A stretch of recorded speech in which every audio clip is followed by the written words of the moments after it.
Sale enfoiré! J'ai de quoi m'occuper de toi ici. Qu'est-ce qui se passe, Mario? Qu'est-ce que tu fais ici? Hein? C'est quoi ton problème? Eh, retire ta caméra, toi. Regarde ici. J'ai de quoi te faire la fête. Alors Mario, qu'est-ce que tu fais ici? Tu sais que tu ne dois pas venir ici. Mario Martinez possède une petite maison dans le village. Il est ingénieur hydrologue à la tête du front d'opposition à la mine, le FAO.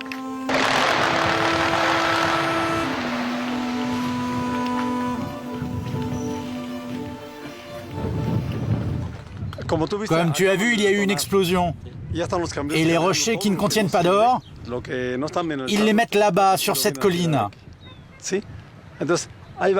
D'après la mine elle-même, il restera 117 millions de tonnes de déchets. Et c'est quoi le problème?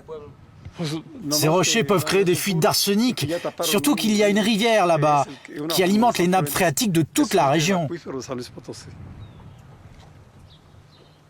Mais manifestement, le discours de Mario Martinez passe mal dans le village. Sa porte a été taguée par d'autres villageois.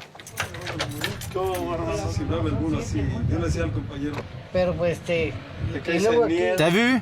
Ils ont marqué merde au lieu de merde. On voit que ce sont des enfants. Ils ne savent même pas écrire.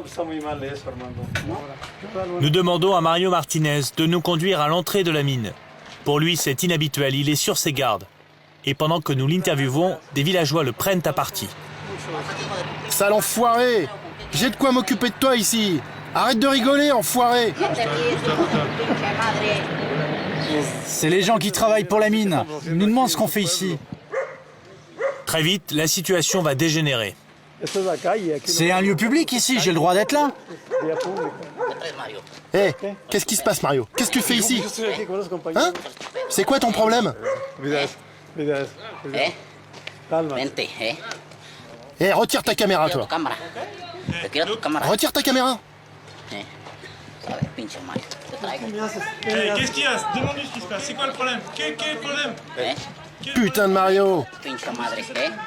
Putain de Mario. Regarde ici. J'ai de quoi te faire la fête. Bientôt, le reste de la famille débarque. Alors Mario, qu'est-ce que tu fais ici? Tu sais que tu ne dois pas venir ici. Dis quelque chose à ma mère et je te pète la gueule.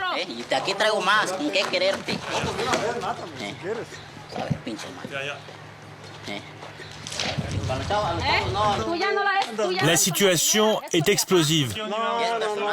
Nous décidons de baisser la caméra. Avec Mario Martinez, nous nous réfugions dans notre voiture. Excusez-nous, on ne voulait pas vous agresser. On a un problème avec ce monsieur. Ça a à voir avec le fait que ce monsieur est contre la mine? Nous, on défend pas la mine. On défend les gens qui travaillent. Cette femme accepte de nous parler. Elle est institutrice dans la nouvelle école fondée par la mine. Elle assume totalement sa violence envers les militants du FAO. C'est politique. Ces gens-là sont des activistes. Ils n'ont jamais travaillé de leur vie. Quand on éloigne la caméra, elle évoque même l'agression d'un avocat opposé à la mine, Enrique Rivera. L'homme fait l'objet d'un reportage sur Internet. Il y raconte que suite à son agression, il avait dû passer plusieurs jours à l'hôpital. Enrique Rivera est aujourd'hui réfugié au Canada. L'enquête de police n'a jamais rien donné. C'est la deuxième fois qu'on agresse quelqu'un. La première fois, c'était avec Enrique Rivera. Un jour, il est venu ici. Et il s'est mis à gueuler sur mon neveu, que vous avez vu. Il lui a déchiré un papier. Mon neveu s'est mis à genoux et Enrique Rivera lui a marché sur la main. À ce moment-là, mon beau-frère est sorti et il y a eu une grosse bagarre. Au final, ça a marché puisqu'il a quitté le pays. Nous retrouvons Mario Martinez un peu plus loin dans le village. Il a eu chaud. Regarde. Regarde. Le coup de machette qu'ils m'ont donné. Regarde, c'est là qu'ils ont mis un coup de pied. Là, ils ont lancé des pierres. Ils ont aussi pété le pare-brise.